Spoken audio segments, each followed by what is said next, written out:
Wangare, Earth Keeper, Earth Keeper. Your feet are wet from many lands. Keep your heart clean, and you will see the unseen.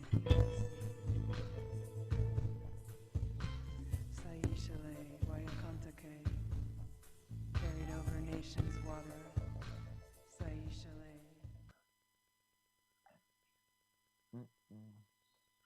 Hello, happy Friday, everyone. Thanks for joining me here at New Heart Transformation on Soma Fusion Media. Today I have with me Sarkis Love. Hi, how are you? Hi, good. Nice to see you, Farida. You too. Thanks for joining me. Thank you. And so I love the spontaneity of these talks. So thank you for being open to Mm. having a plan. Yeah, yeah. I, I've worked with children for many, many years, so I feel like being in the flow and having a structure, but not necessarily being attached to the plan is a good way to be. That's awesome. And I told you already, but like Spirit, I wanted to have a background for you, but Spirit was like, nope, absolutely not. You know Yeah, what you know, and you're just gonna flow. So, yeah, so definitely. found that pretty interesting. And then I already thanked you for the introduction to really great person that I want the listeners to be able to know Mm. that man and his work. And so, if you don't mind speaking a little bit on that, Oh, sure. So you mean Rupert Spira, him? I sure do. Yeah, yeah, yeah. If you're listening out there and you are into uh, I guess, waking up to your true nature or to reality or however you want, then this guy, Rupert Spira, I highly recommend. He's basically a teacher on like the nature of consciousness. And so there's lots of different pathways to that, but there are certain kinds of teachers who are teaching just about like who am I? Like what is the essential nature of ourselves? And he's a teacher that teaches that, and he's very British. So I find him to be like very clear and precise, and um, he tends to use the same languaging over and over again. So it's easy to kind of track what he's saying. And if you just want some really simple, direct pointers to who you are and why that would be beneficial, I think he's an amazing teacher. And you have another amazing teacher that you're involved with, and who is that? The one that we also spoke Oh, of. Byron Katie? Yeah. Yeah, Byron Katie is amazing for me. And again, Byron Katie and Rupert Spire, like what they have in common, I would say, is sort of a timeless practice called inquiry. Like if you look at most of the spiritual traditions of the world, like throughout time, and you go way, way back, there's usually like, lots of things fall off because like this tradition has this practice and this tradition like focuses on this deity and this one. But what they all have is some kind of meditation practice or contemplation, like being still. That's one thing. And the other thing is inquiry, just like a gentle turning towards the nature of our own experience. And um, so I gravitate towards teachers who tend to focus on those main practices because those are the ones that are timeless and tested. And so Byron Katie, she kind of has a contemporary version of inquiry that she calls the work, which is basically just 4 questions and a turnaround. Um, you're basically just questioning your thoughts. So if you're suffering, generally there's a thought that you're believing about reality that's not true. And so her method, what she calls the work, is just basically that inquiry. It's 4 questions saying, is it true? Like, is that thought true? How do you know it's true? Who would you be without that thought? And anyway, so it's brilliant. Nice. And so I don't want to assume anything, but you must have been questioning to find you found some brilliant um, brilliant teachers. So I just want to speak a little bit to your journey Mm-hmm. that brought you to the wisdom of yourself. Oh, cool. Hmm. All right, great.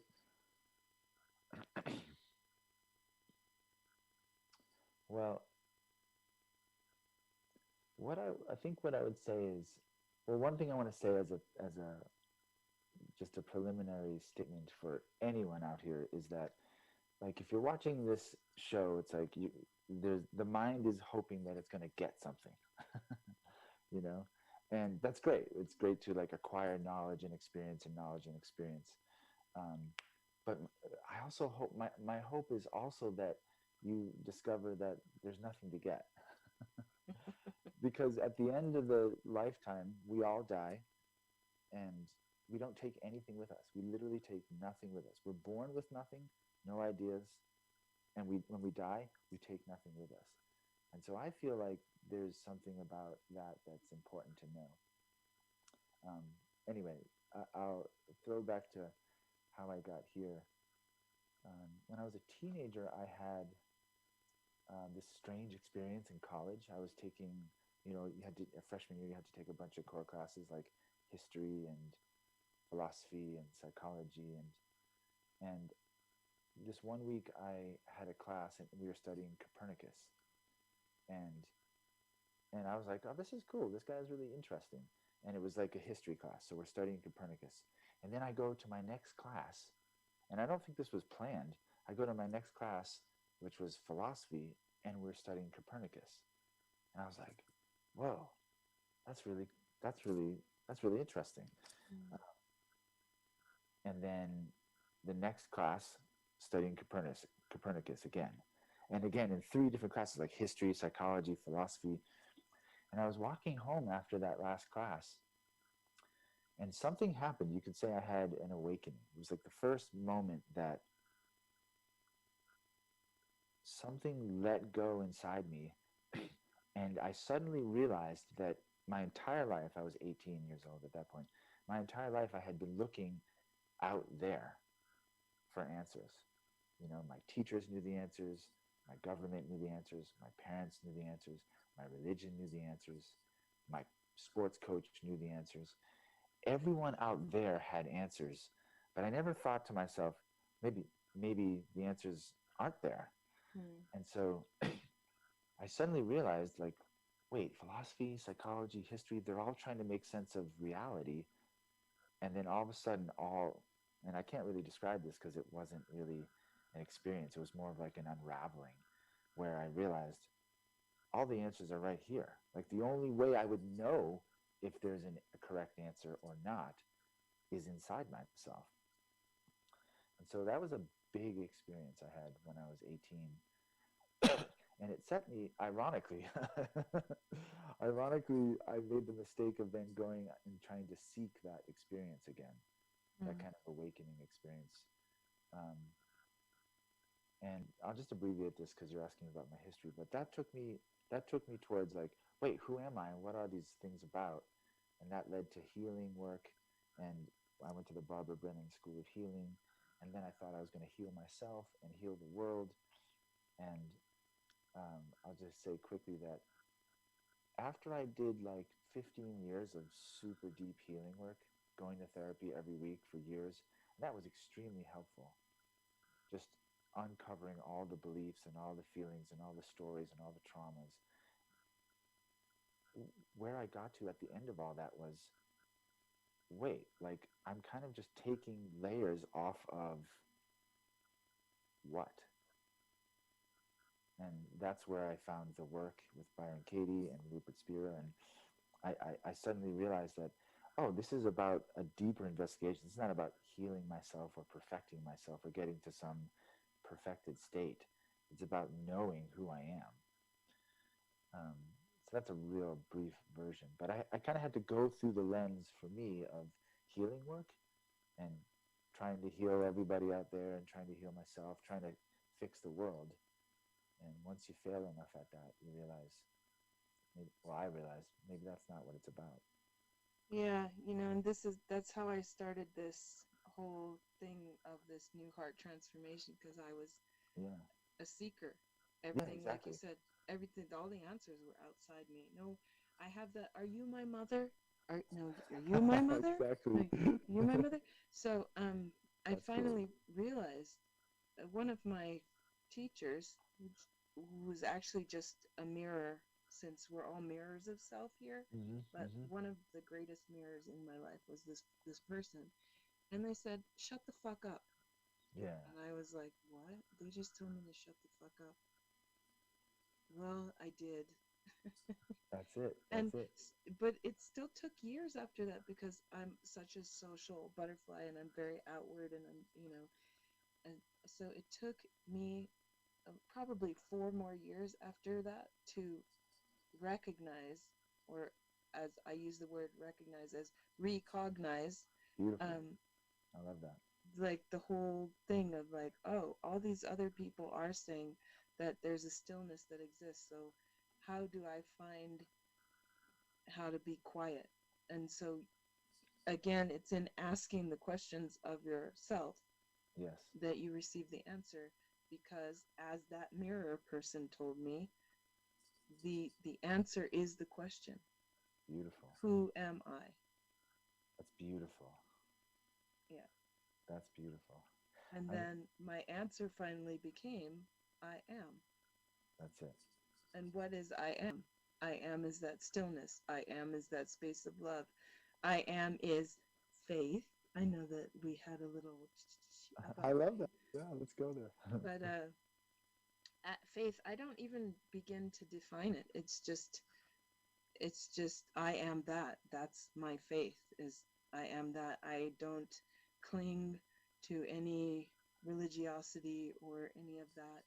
Is that I do recognize that I am Mm. that which I am, and that's my faith. Is like I am here, I am presence, I am energy, I am. So my faith is that I am. Yes. There's something happening. I'm not really sure exactly what it is, but I have my ideas.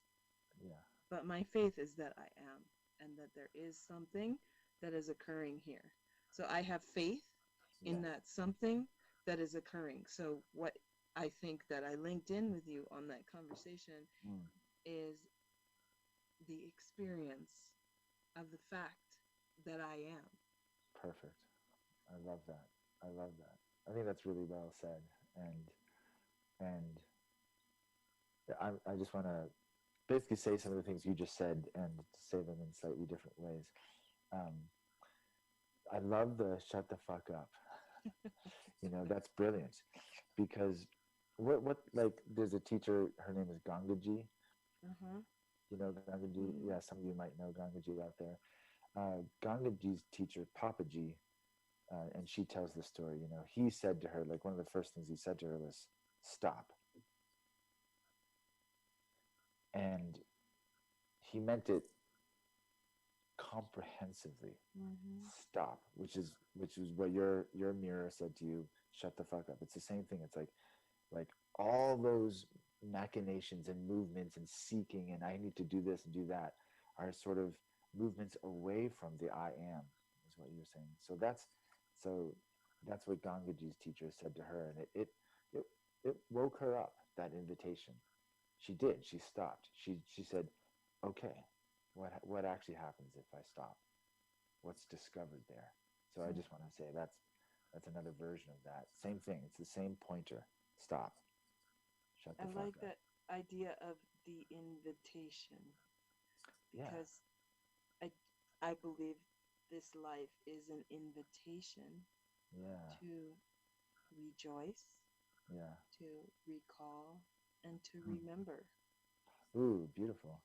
Because we're these things that we are in, these temples, Yeah. these vessels, these spaceships that we call our bodies, Right.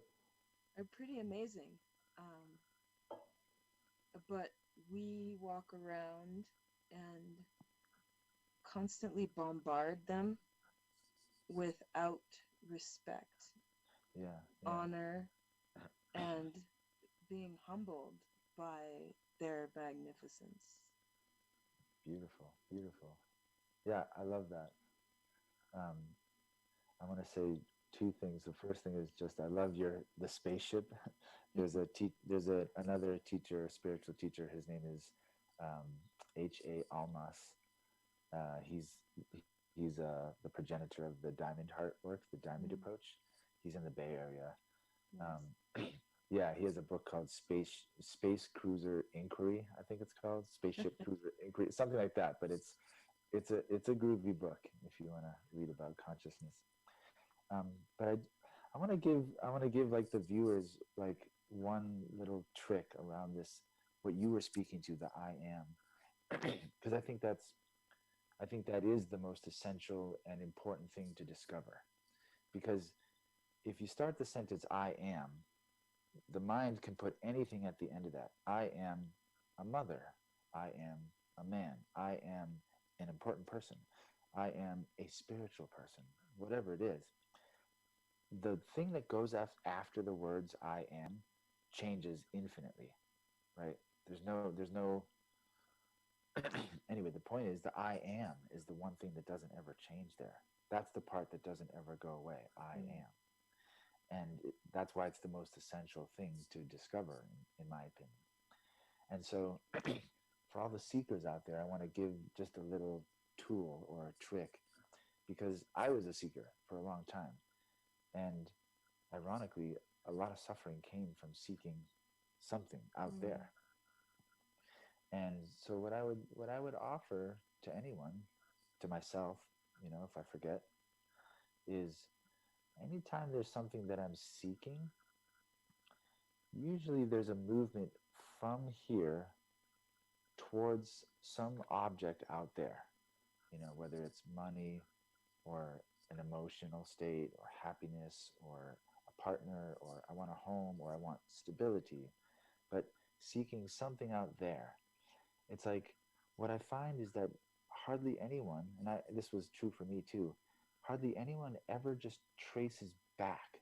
Like if something's moving from here towards an object out there that's going to fulfill me, no one ever investigates in this direction. Like, what is the source of the person who's seeking something? And go toward that source.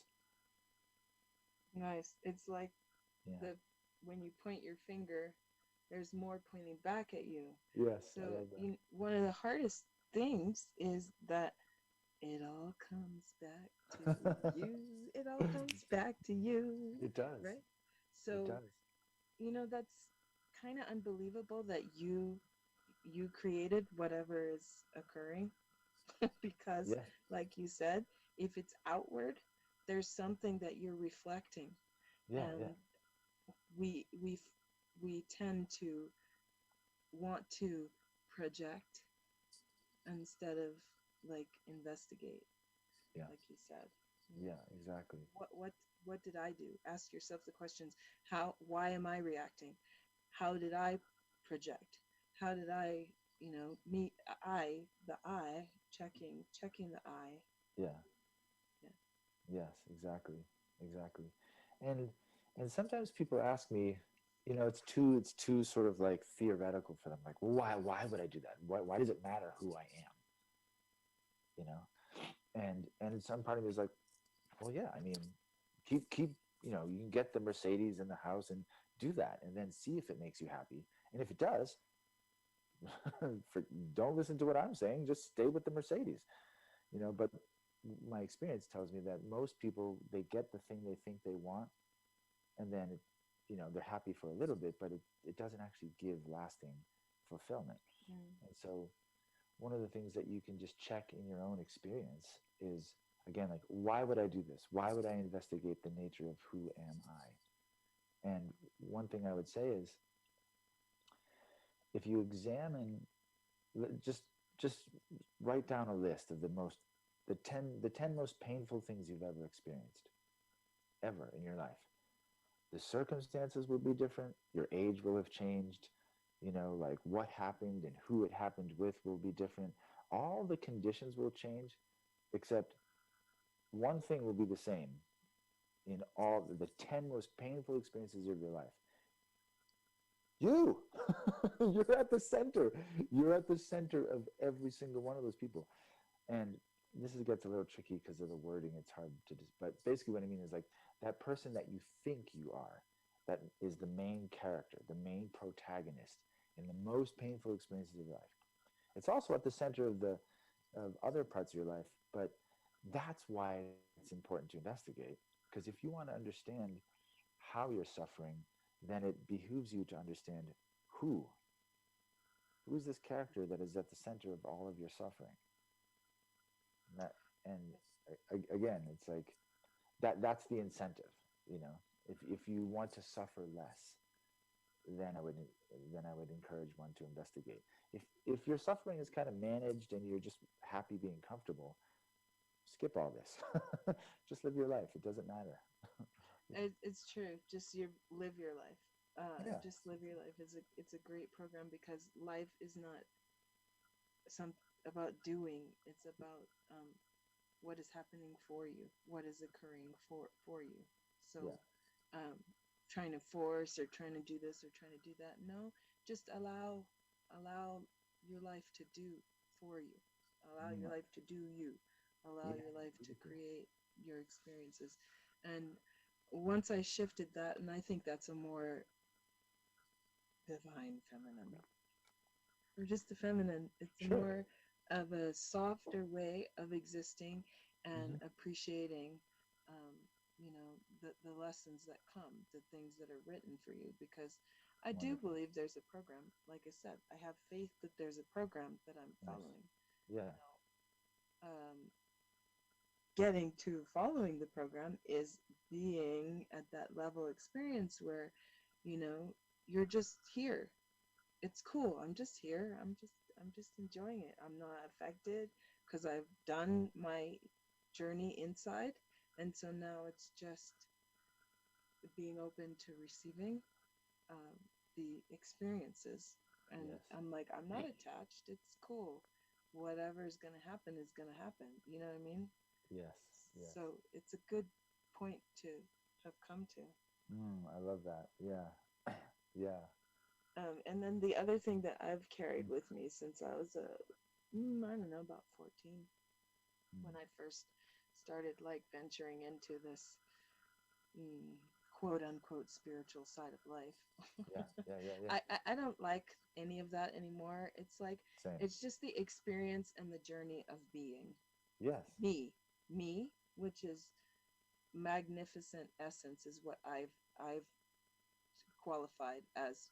Me is magnificent essence. We all are I love essence. that. We're all essence.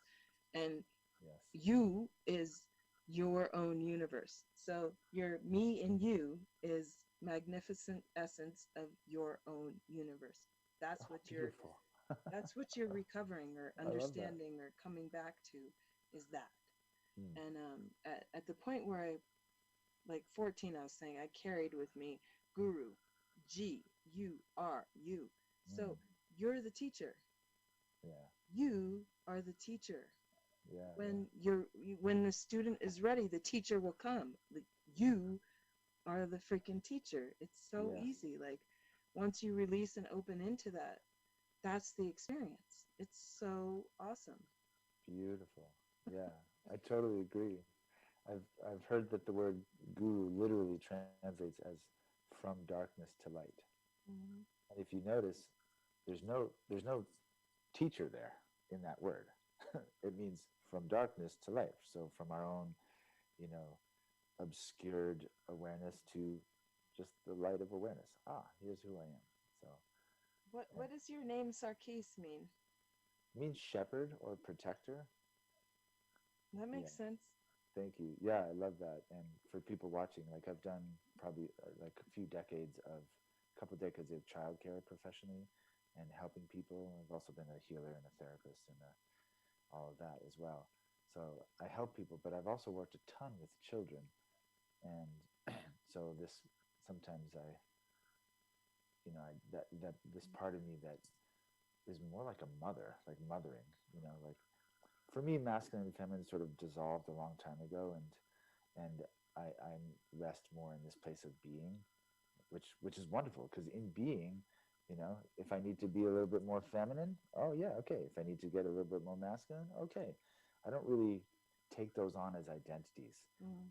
but being can be anything, and so that's why I really love that. So I think Sarkis is also the same name as like Serge, Sergey, Sergio, Sarkis. They're all the same root, and I think that means to serve. Nice. Yeah, thank you. I do believe that there is a lot of power in the name that you are given or the Yeah, name that you receive in this lifetime. So, me too. I have very much been a shepherd and a protector of people mostly, and I love people deeply. yeah, me too. And my name translates to Oh yeah. precious or unique. Oh, wonderful. So I lean towards the side of precious, but focus of precious, because Yay. we're all unique. That's we're all unique. But Yeah. like just I don't know. I adore this process of people coming to this experience of life, just and recognizing that you don't have to seek because it's all there for you. Just like Rumi, I love Rumi so much. I don't know I anybody who love Rumi. doesn't love Rumi, but Right, exactly. you know. So Yeah. I am writing a book um, that's about this journey um, to stop seeking Beautiful. and Yeah. just recognizing that all that stuff that you're like spinning yourself in circles about, it's just to help you create this again that my greatest mirror taught me. The circle is Mm. the spiral Mm. that creates the sphere, Ooh, and beautiful. in the sphere, those that are actually being able to see can feel and understand the energy of the sphere is Mm. what we're here to come to. Mm. And the energy of the sphere is when the two hands come into prayer Mm. and they rest at your heart. That's beautiful. So that's, that this coming together, this this coming together. So if you can feel the energy of this, Mm. you can feel the energy of the coming together, the magnetism Mm. that's happening as I like you it. reach that sphere. Yeah. And that was not me Yeah. speaking. You know what I'm saying? That's why I love that Yes. energy of the sphere, is because messages come when you're not in the way and the magnetism is happening, between, and I'm using my hands for those who can't see. Just put your hands next to each other and bring them together. You're going to receive. So when Oh. you're in that sphere, in that energy of connectedness, you receive messages. Words come through you. That's how books are written. That's how, teachers teach. Like the space of all that is creation. Beautiful. Thank you. I love that. And I want to tag that back to what we were saying, what I was saying earlier, what we've been talking about here, about the I am. And I gave this example of like, I was kind of giving the negative side, like make a list of the 10 most painful things in your life and who's at the center of that. And you'll find this character called Sarkis, like, ugh, like all these bad things happen to a Sarkis, this constructed character, right? But then if you also were to make a list of the 10, just go with five, the five most profound or ecstatic or pleasurable experiences of your life, they're all defined by the absence of that character. Mm-hmm. Wow, I had this profound experience in the forest. I disappeared. Sarkis wasn't there. I made this artwork. I didn't do that. Right? You hear that all the time. These blissful, ecstatic states are defined by the absence of the ego self. It's not a good or a bad thing. It's just that what does that tell us? And so, again, I'm just encouraging people who might be listening to this, like, what's the incentive of investigating I am? Is because the I am doesn't actually have any form or content to it, Mm.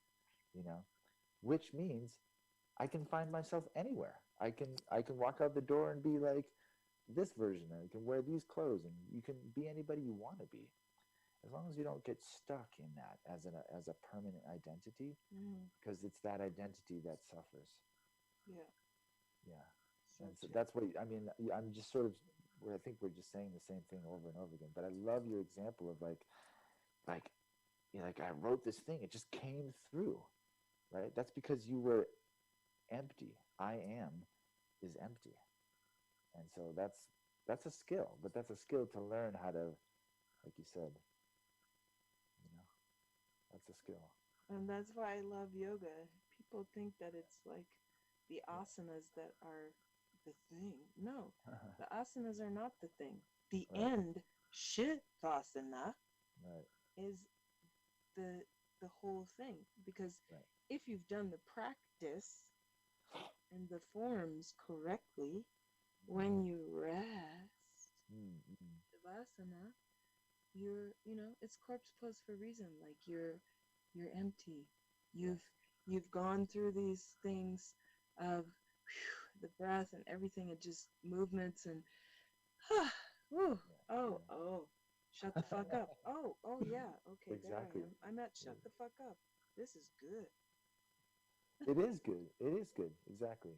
Exactly. When the chatter of the ego quiets, what's revealed there?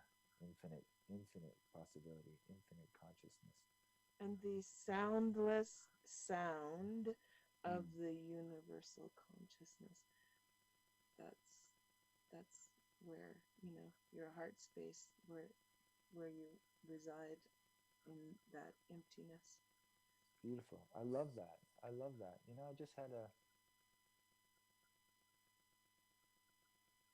yeah, that's lovely.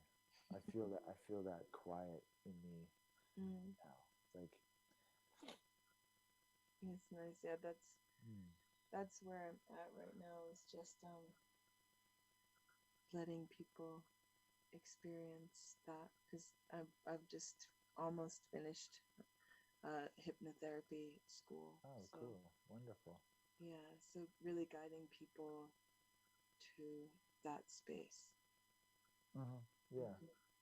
Yeah, like again, what I would, I might just be repeating myself, but it's like one way that hypnotherapy can be useful. I haven't studied hypnotherapy, so, but my sense is like, where most people are getting caught in their life is just being identified with thinking and believing. So like, like thoughts are like clouds in the sky. We've heard that before. It's like when a cloud goes through the sky, I don't point at the cloud and go, "Oh, that's the sky now." I can recognize, oh, that's just a temporary object in the sky. And thoughts are the same thing. Like thoughts just come up in consciousness, they arise in the open space of consciousness, but then they go away. But we get into trouble when we grasp onto those thoughts and believe them. Mm. And um, so anytime that that's happening, anytime that there's, oh wait, I lost my train of thought. What were you saying just before this? You're gonna ask me to repeat too. I'm, I'm in I'm in the space Oh, of hypnosis and yeah, hypnotherapy. Yeah, so hypnotherapy is a great tool because it kind of gets in there and and and takes a person sort of away from their thinking process, and then and then their consciousness has access to unlimited things, right, outside of the constraint of the thinking process. Thinking mm, process is great. There's nothing wrong with that, but it's a tool. It shouldn't be where we live all the time. Again, mm, unless we want to be suffering. All the yeah, suffering, attaching, and clinging to Yeah, some idea of what this experience is. And I yeah, did that for so long. It's like, oh, me too. enlightenment. I I gotta find this thing. It's like, Yeah, yeah, no. yeah, yeah. Beautiful. Mm, Fareed, I don't know you that well, hardly at all. This is basically our first long conversation, but right. I'm really feeling and enjoying your, like, it's like zest for life. Like you really enjoy life. and Mm. I can tell because because you're engaged. Like I feel really connected to you, and I feel gifted by that. Like, oh, she doesn't really know me, and I don't, but you're interested in me, Mm. and I imagine you're like that with most people. Like you're like, wait, who are you? Is I, that true? I, yeah, I definitely have the curiosity and love for people. I was an anthropology major, Oh, cool. and I'm an artist. This necklace I made, that painting I did, Wow, very cool. and so I'm very fascinated by not how people think, but how people are in this world. Like, why Right. are you so angry? Like, what happened to you that you can't let go? You know, and I have my own shit I can't let go of, not, Same obviously, here. or that I let go of slowly, or that sometimes I'm like, oh, I'm reminded, oh, that was just a really shitty experience. But, I process it, I Yeah. deal with it, whatever. Yeah. But, like, I'm very curious about people, especially people who have, quote unquote, done their work and researched themselves and are at that point. And so that's what grabbed me. I don't know what Facebook Live you had done, but Yeah. you done something that I was like, ooh, that's pretty cool. Like, Yeah. no, one of them was the faith conversation, but another one is like talking about like, um, just energy, just being. That's the one, just being, and that's like my thing right now. Is like Yeah.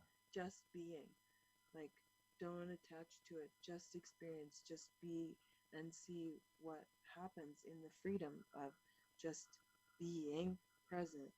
So, spirit, God, whatever you, my guides, whatever you want to say, led me to you to have this discussion for my listeners about freeing yourself from tangling yourself, trapping yourself in a Totally. mess of, it doesn't matter.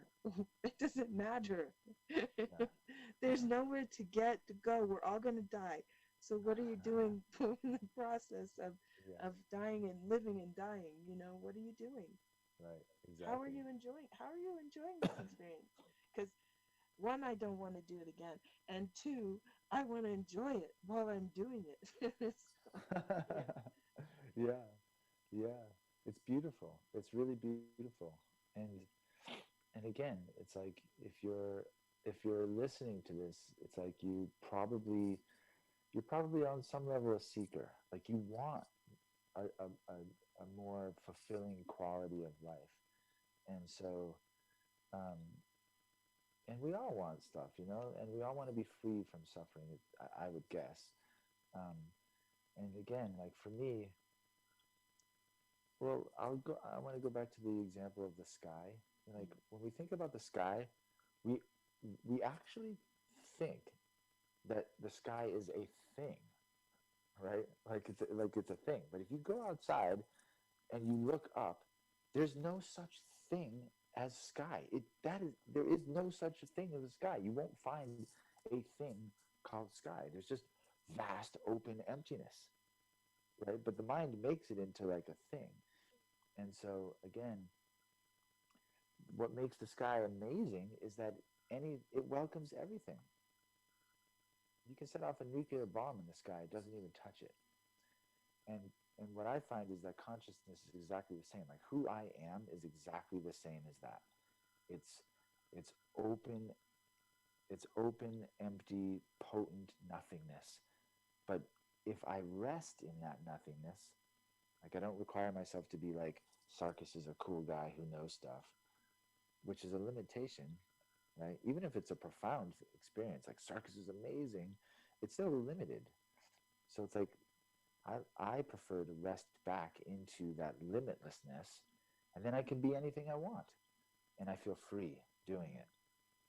And again, that's what I would offer to anybody out there um, is if you investigate who you are, I think what eventually you find is there's nothing there, and the freedom that comes from that is profound. And I wish that freedom for everybody. That's my purpose in this life, you could say, is I would like to help anyone who wants to know the freedom of their own being to be able to experience that and live that way. Mm, yeah, and so there's another. think from my greatest mirror that it's something like um, the importance of being nothing, or like Yeah, the it's kind of like it was very sarcastic the way that it sure. was said, but it's so true. Is like Yeah, you're you're nothing. It's true. It's actually true. I'm not being rude. I'm just Yeah, telling you, you're nothing because you're everything. exactly. Exactly. So I like that. And I also like what you're saying about like this guy is just embraces everything. And well, that's the whole thing, is that somebody once told me a story about how God created us to enjoy through us, Yeah, enjoy everything through us. So cool. so all that God is doing is wanting you to be embraced by everything that you are. Beautiful. So yeah, I thought it was a nice story. I love that. I love that. Yeah. Yeah, the image of like the ocean comes to me. It's like the let's pretend the ocean is like this limitless body of water. When it rises up into a wave, it takes form, right? But it never ever stops being the ocean, Mm. right? A wave is a form that comes, it lives a whole life, and it crashes and it dies, right? And that's true. It takes form, but not once did it stop being the ocean. And the same is true of consciousness. Like I can take form as a sarcas, and that's brilliant. I don't not interested in trying to be something else. But but I can also know my own being, which is limitless in that. So consciousness taking form as a sarcas and a Farida and whoever, and that's beautiful. But all of those forms dissolve back into the oneness. Mhm. That's a fact. Mhm. Inescapable. So like get on board with the being part. Yeah, because you're inescapable. Your Exactly. your Yeah. being is always going to meet you wherever you are. Yes. So Yeah. mm, Thank you. it's pretty cool. It is so cool. So hopefully you like your being. But the cool thing is that your being is a spaceship, and it has the ability to shift whatever whatever doesn't resonate with, like, the energetic. I don't know. When I was trying to research you and spirit was not letting me, I happened to see that you deal with energy and Mhm. vibration and resonance, and sound is one of the first things. Like, I don't know, in the beginning there was blah, my Sure. father used to and then there was light, and then, you know what I'm saying. So Yeah. Yeah. like, Yeah. um really awesome, to work with people on that level and to get people to understand them about themselves, because I I read frequency in, um, I can read your sound frequency. It's some strange thing that I discovered that I Oh, can cool. do, Wow. is I Beautiful. can hear your vibration. Oh, um, neat. and so I sound your vibration that I hear to you, and 100% of the time that I've tried it, it's been 100% like correct. So, Cool. um, so Wonderful. just that we're able to pick up Yeah. on that level is quite amazing. That's beautiful. That's beautiful. Sound has been a big part of my spiritual journey, you could say, um, in the sense that, like, for me, at the beginning of my, like, kind of learning to trust myself, things had to come a lot in as different forms of guidance, and I would often hear like a high frequency sound, Mm-hmm. um, that every time that sound came into my awareness, my mind would go still, or to use your phrase, my mind would shut the fuck up. It would just like it, the sound, whatever that frequency was, would just kind of like push everything out, and then what was left was like total stillness, and it was very confusing as a young person. I had no idea, because it was like I'd be in the grocery store, like holding my mom's hand, and then the sound would just be like, and what I realize now is that that whatever that was a grace for me, and it was literally just pushing. It was just sort of like obliterating all noise Mm. internally, and I was getting to have like contact with my true nature, and then years and years and years later, after lots of different very profound spiritual experiences, I started to piece together the utter simplicity of that sound. Like, oh, oh, that primordial, because it wasn't a sound, it was just primordial silence. Hmm. Yeah, and it's interesting because I had like a buzzing whenever something's going on, Exactly that. and I was like, I'm trying to understand, and they're like, no, there's no understanding. There's allowing it, and then once I, it was just to shift my frequency. That Yeah. sound was bringing my frequency up, and once I rested in receiving it, it everything was cool. Like the buzzing was gone. But your your sound Mm. is like it's like the ocean wave. It's like a song. It's like a it kind of like dances. Your frequency, sound, vibration dances Beautiful. like a. It's like a echoing in the, like a one of those Yolehi who kind of, it's like a. I Yeah. can't I can't quite do it, but they did want me to give that and resonance for whatever.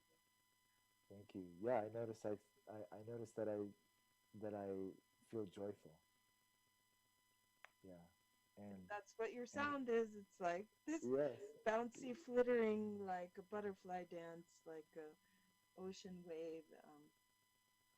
And if I had more of a moment, I could probably sound it, but I did the best I could for now.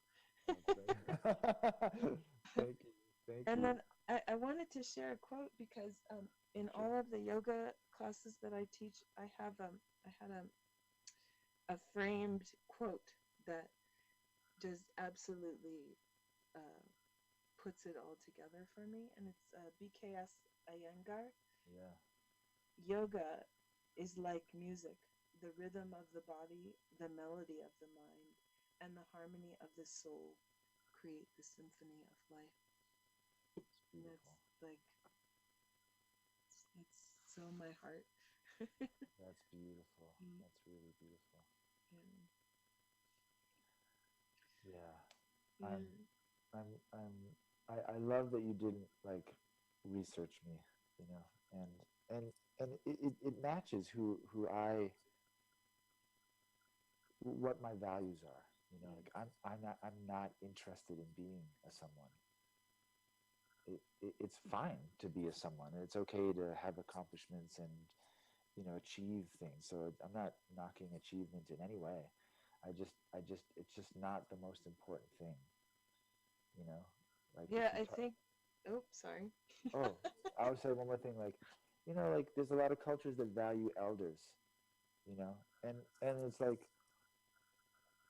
if someone's young and naive, they're like, what do you mean? Like, what can elders do? They can't build anything. They're not going to like help with the cooking. Like what can like a 90-year-old person offer us? Mm, And it's pretty much being. experience, yeah.